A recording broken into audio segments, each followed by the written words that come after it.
You're probably thinking that, because it's been so long since I've made one of these videos, I've probably just stopped buying books. Well, no, you idiot. Why would I do that? My friend staged an intervention the other day. They're like, Joel, well, what are you doing, man? You're running out of room. You're running out of room. That's okay because something literacy. So all of the books I've picked up since June, oh, that is a tall task. It was actually kind of difficult to remember them all. Uh-oh. But I think we got them all. And we're just going to be starting off easy with stuff I've already made videos on. Starting with The Gods of War, I gave this one 3 stars. I was a bit disappointed by it, but I still really enjoy this author's writing. I'm still invested in the series, so I'll definitely pick up the next one. I Was a Teenage Slasher. I gave this one 4 stars. Really enjoyed it. Continue to really love Stephen Graham Jones as an author.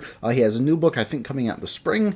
So yeah, I'll obviously be there day 1 for that. Somewhere Beyond the Sea, also gave this one 4 stars. This was a cute little sequel, not nearly as good as the first book, but I think if you really enjoy the world and its characters, you'll have a good time with it. And then Horror Movie, book I read very recently, gave it 3.5 stars, and I enjoyed this one quite a bit. I really loved all the vibes. Not everything about it entirely worked for me, but yeah, I would still really recommend this one to fans of, well, horror movies. Now moving on to stuff I have yet to talk about. It's possible you may have seen them lurking in the background, but I don't think anyone's that ADHD. I say that when I'm the type of person who definitely notices books in people's backgrounds, so I shouldn't be talking. We got Hellbent here. This is the sequel to Ninth House, which was a book I read earlier in the year. Really surprised me, but I did get Ninth House in hardcover as I got it in the bargain section. And I wanted to hold off on Hellbent because I figured, well, the hardcover for that would probably end up on some bargain place, and sure enough it did. It was on Book Outlet, so I got it, but you see, the weird thing about being in Canada is that when it comes to international publishing, a dice gets rolled, and sometimes you're stuck with the American publisher, sometimes you're stuck with the British publisher, and sometimes they can't make up their damn minds. So now I have what is one of my biggest collecting pet peeves, and that is 2 books from the same series, but from a different publisher, and thus they are inconsistent. What is this garbage? Honestly, what the hell? I think it's the UK publisher is the normal one for Canada, because this Ninth House one, for some reason it's got a Barnes & Noble sticker on this. I got this in the bargain section at Chapters. No idea what's going on there. But yeah, it's a bit frustrating, but all that aside, I'm excited to eventually read Hellbent. I don't know when the 3rd book in this series is coming out, but it might be closer to that. We'll see. Memories Legion. This is a collection of short stories from the Expanse series. Sort of tells you right here why I got it.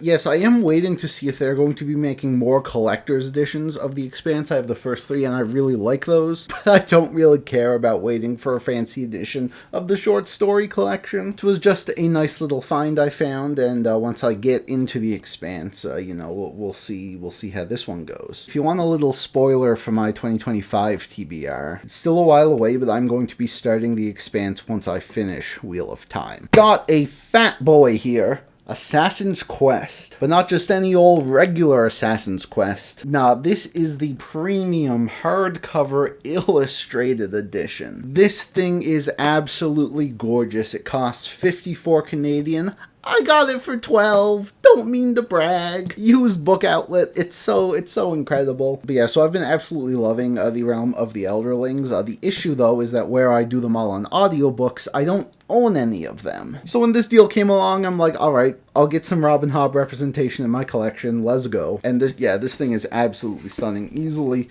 one of the best editions of anything I own. Is this book really 900 pages? Jesus. Another nice little pickup here is The Sword of Kaigen. Now, this is a book that has a very interesting story. This was a self-published book that came out in 2018, but it became so popular and got so much acclaim that it eventually got picked up by a regular publisher, and they put it out into this beauty. This is seriously one of the highest quality paperbacks I own, and it's kind of shocking. As far as fantasy paperbacks go, they're never this good. The page quality, it's so good. It's so crisp. And yeah, I've just heard amazing things about this book. I believe it is standalone. Seems like it's inspired by some Japanese history type stuff. So yeah, seems really cool. Really interested in checking it out. Now, this past year, I got into Discworld. I read 3 books, Mort, Guards, and Small Gods. Small Gods became probably my favorite book of all time. And of course, the big question from there is, where do I go with Discworld next? And I got tons of feedback, tons of people have their favorites and least favorites. But when I took a step back, I realized that the best way I think I could go was to just look through them and pick which ones I wanted to read. And so I came up with The Truth, Going Postal, and Moving Pictures. I'm not redoing that. We're good. To me, these have some of the most interesting premises from anything I've seen in Discworld, and I'm really, really interested in them. And after reading Small Gods, I'm just like, bro, I gotta get on more of these. After those three, I'll be going back to like the City Watch and the Death series to read more of those. But for now, that's what's next for Discworld for me, probably early next year. As for manga, we got a few pickups in the staples here. We got Spy Family Volume 12. Not much else to say. Really love the series. Chainsaw Man Volume 16, same deal.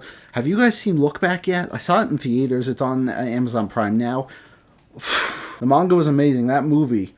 Oh... If you're a Fujimoto fan, it's like an absolute must-watch. Get on that. Now we have Dandadan Volume 8 and Volume 9. I remember the past several times I picked up volumes of Dandadan, I would just talk about how excited I was for the anime. And my god, has it been delivering week to week. I've not kept up with seasonal anime in so long, and it's just so awesome having this amazing show to look forward to every single week. They're absolutely killing it. And once it ends, I'm very excited to read through the manga up to the current chapters. We got Volume 7 and Volume 8 of Parasite. Finally completing the color collection. Not gonna really show you the insides just in case, but Parasite has always been one of my favorite manga, one of my favorite anime, and replacing my old kind of low quality paperbacks of these things has been such a treat. Kodansha has really been stepping up their game with deluxe editions, They used to kind of be known for not having the best quality, but I guess with how much money manga rakes in these days, that it just makes sense we're getting higher quality stuff.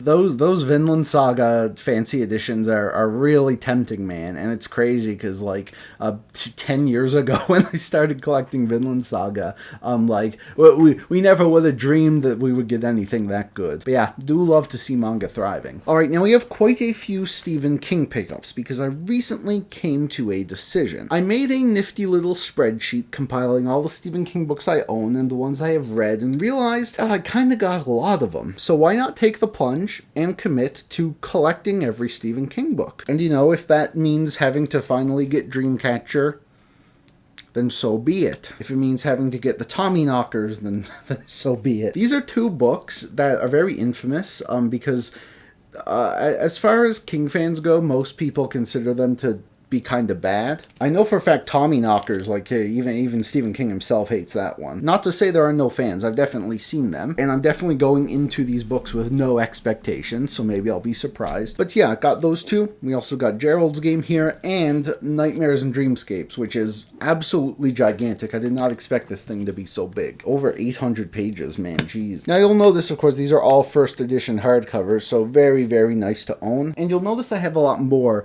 but the thing about collecting Stephen King is that most of his books are extremely easy to find because you see, after a certain point, probably like around the mid to late 80s, they were just printing as many of these things as they possibly could. So first editions of a lot of his older stuff are very plentiful. I guarantee if you live in a decent sized city, you can walk into any used bookstore and you'll probably find some Stephen King hardcovers, maybe even some from the 90s or earlier. Now, the first editions for some of his earlier works are definitely a lot harder to find, and that's probably the main reason I'm not doing a full hardcover collection. I'll take paperbacks too, but the thing is, when I go into a used bookstore and I find all of these books, they're usually only $7 each, which makes them a lot cheaper than just going to the store and getting a paperback. So yeah, when I see them, I'ma get them. And it's also just nice, having all of them. If I'm ever in the mood, I'm like, hey, I haven't read the Stephen King book. I can just, pick it up and read it. Unrelated, but I also think Dreamcatcher has such a cool cover. And I also got these books here. We got Gwendy's Button Box, Gwendy's Magic Feather, and Gwendy's Final Task. So this is a pretty recent trilogy from Stephen King and the author Richard Chizmar. From what I understand, it's set in Castle Rock and it has some pretty heavy Dark Tower connections. I mean,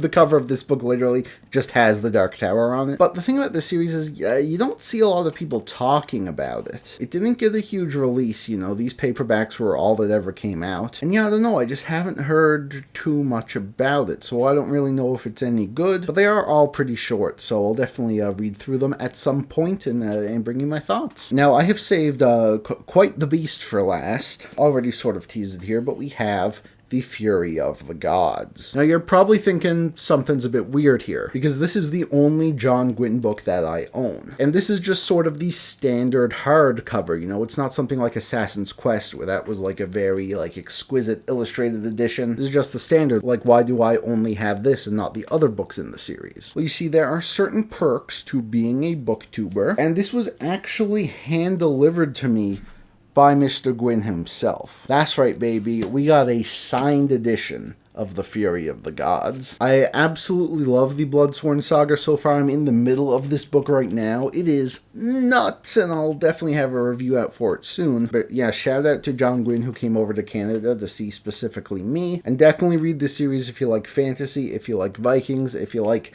giant beasts. Now I gotta take the photo for the thumbnail, where I'm usually like holding all the books I picked up.